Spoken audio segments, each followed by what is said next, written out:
Hi there and welcome back to Learning to Fly. Before we start, I'm going to invite you to do something together with me. So put your phone down now and stand up. Don't turn the volume off or you won't hear me. Okay, so are you standing up?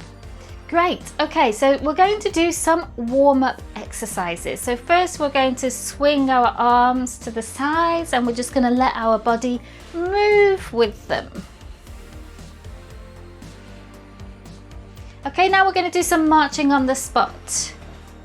So keep your knees up, and if you're ready, you can move to a little running on the spot. And now some jumping jacks. Okay, that's enough. We've got the blood moving around our body and we're ready to work. Oh, wait, this isn't a lesson. Well, never mind, I got a bit carried away. In any case, hopefully you'll have guessed what this week's keyword is. That's right, it's move. So research has shown that physical activity aids learning. If children get to move, oxygen flows to their brain and their levels of concentration increase. And moving can also be fun. But how can we incorporate movement and what has it got to do with learner independence?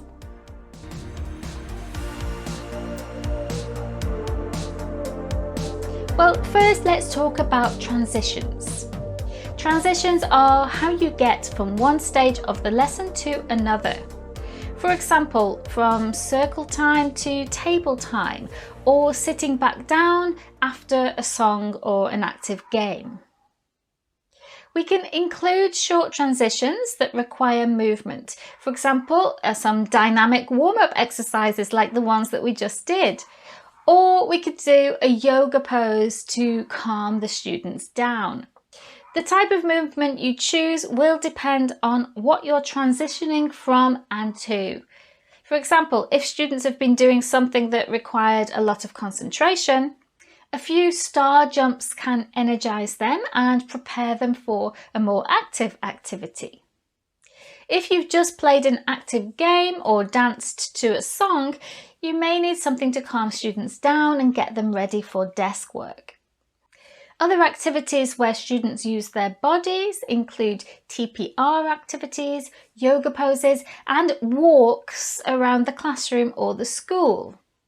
Two of my favourite calm movement activities for lower primary are imaginary trips and yoga stories. Imaginary trips is my version of a guided visualization that requires the children to get up out of their seats and move. So we get on an imaginary bus, which is 2 rows of chairs facing forward, and we can drive to the park or the zoo or the beach or the circus or the jungle or wherever. We can also travel in time to different seasons. And the format is simple. We get off the bus and we marvel at the sights around us. So I point them out. Sometimes I'll stick pictures or flashcards of the key vocabulary around the classroom. And then I ask questions, encouraging students to look around and look close up as they explore this imaginary place in a multisensory way. With larger classes, you could do the same type of activity outdoors, or maybe you could have groups take turns. Another way of incorporating controlled movement into your lessons is by including brain breaks. Brain breaks are very short activities that just last a few seconds or a couple of minutes, and these breaks help students focus and concentrate on their next task. They usually require some movement, so again it could be doing a couple of star jumps or shaking out their bodies, or you could do a transition activity called the ninja or stealth walk, where students have to walk silently as if they were a ninja, creeping around to avoid anyone noticing them. You can use brain breaks as a transition between activities, as a way of having the students move from one part of the classroom to another. You could use them to calm the students down and help them get ready for a quieter activity, or even to energize them before a more dynamic game. Now, this is all well and good, but how does it connect to learner independence? Well, with learning stations. When we want our learners to work independently, that doesn't necessarily mean that all students are doing the same thing at the same time. So we can set up various learning stations around the classroom where students can engage in different activities related to the lesson topic. These stations can include different types of activities like hands-on tasks, interactive games, or collaborative activities.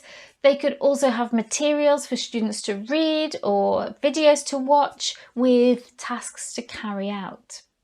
Learning stations usually mean that the lesson is split up into sections or parts. So perhaps students spend 10 minutes at each of 4 learning stations before moving on to the next one on your signal.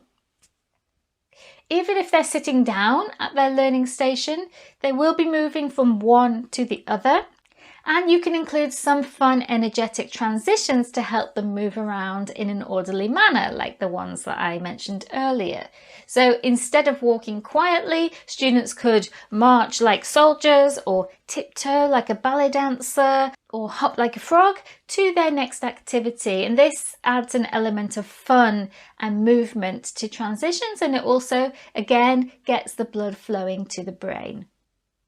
To set up learning stations, all you really need to do is move the desks. You can set up the desks in groups and provide any materials that the learning station requires. You can find simple ways to organize materials, so maybe each station could have a box or a folder containing the required materials. Here's my tip for the week.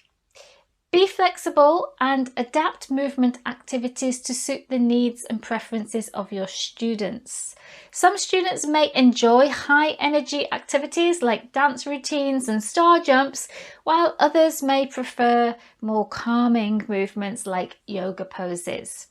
By offering a variety of movement options and allowing students to choose activities that they feel like doing, you can make it accessible for everyone.